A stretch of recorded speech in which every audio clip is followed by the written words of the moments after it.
శ్రీ మాత్రే నమః. అందరికీ నమస్కారం. ఈరోజు నేను ఒక స్పెషల్ రెసిపీ చూపిస్తా. ఈ రెసిపీ ఇంతవరకు మీరు ఎక్కడ చూసి ఉండరు. ఆ రెసిపీ మీకు చూద్దాం రండి. నాన్న, మనం చేసుకునే రెసిపీ కొబ్బరి ముట్టీలు లేదా కొబ్బరి వడలు అంటారు. దానికి కావలసిన పదార్థాలు ఒకసారి చూపిస్తా, చూడండి. ఇది పచ్చి కొబ్బరి, ఒక్క టెంకాయ చిన్నగా పీసెస్గా చేసుకున్నాం. ఇంకా పచ్చిమిర్చి, ఒక్క 50 గ్రాములు పచ్చిమిర్చి, ఒక్క కప్పు శనగపిండి, ఇది బియ్యం పిండి, 1 టేబుల్ స్పూన్ బియ్యం పిండి, ధనియా పొడి, పసుపు, జీలకర్ర, జీరా పొడి, గరం మసాలా, కొత్తిమీర, కరివేపాకు, 2 స్పూన్ల సాల్ట్. ఈ సాల్టు, పచ్చిమిర్చి, కొబ్బరి ఇవి మొత్తం మిక్సీ చేసుకొని చూపిస్తాను.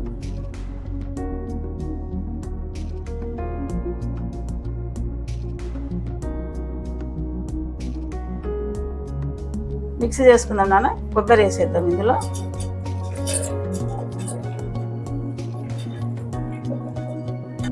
కొద్దిగా వేసి మళ్ళీ కొద్దిగా మిక్సీ చేసి మళ్ళీ వేద్దాము. కొబ్బరి వేసాం కదా, ఇప్పుడు పచ్చిమిర్చి వేసేద్దాం. పచ్చిమిర్చి, సాల్ట్,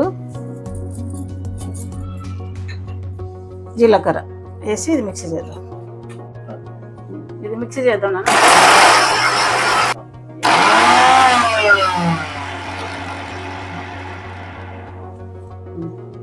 ఇదో నాన్న, ఇది ఇలా మెత్తగా చేసేసుకున్నాను. మెత్తగా అయ్యే వరకు చేసుకోవాలి. మిగతా ప్రాసెస్ చూపిస్తాను.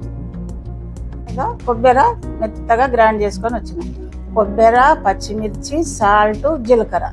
నేను చూపించిన 2 స్పూన్ల సాల్ట్ సరిపోతుంది, మళ్ళీ వేయాల్సిన అవసరం ఉండదు. ఇది ఇప్పుడు కరివేపాకు, కొత్తిమీర కట్ చేసుకుందాం. ఇది సన్నగా కట్ చేసేస్తాం.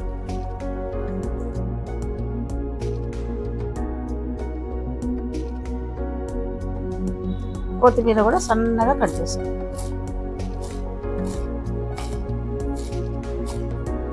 సన్నగా చేసి వేసేసుకో. కప్పు శనగపిండి,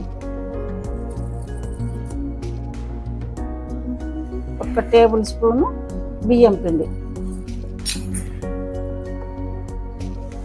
1 teaspoon garam masala, 1 teaspoon పసుపు, 1 టీ స్పూను ధనియా పొడి,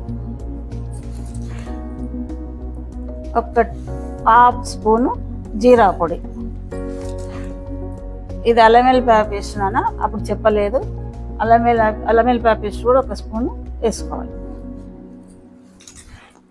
నెక్స్ట్ కరివేపాకు, సన్నగా కట్ చేసుకున్న కరివేపాకు,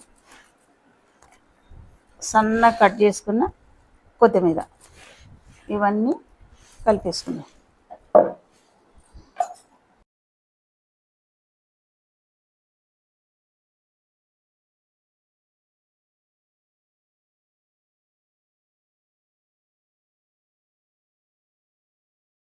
ఇలా కావాలి బైండింగ్. మీకు కొద్దిగా ఏమన్నా పిండి తక్కువ అనిపిస్తే శనగపిండి కొద్దిగా యాడ్ చేసుకోవచ్చు. ఇలా కావాలి. ఇలా అయితే మంచిగా వస్తుంది.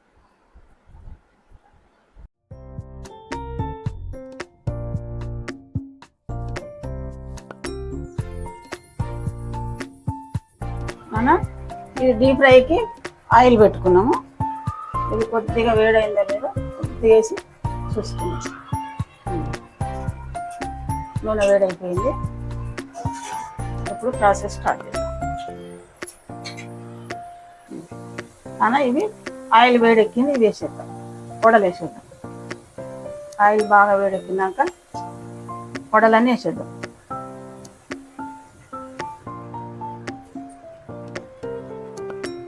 ఇలానే మొత్తం వేసేసుకుందాం.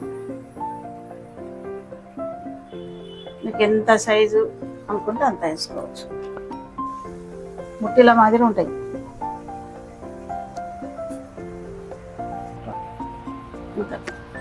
ఇంత తీసుకొని ఇలా తీసుకోవాలి.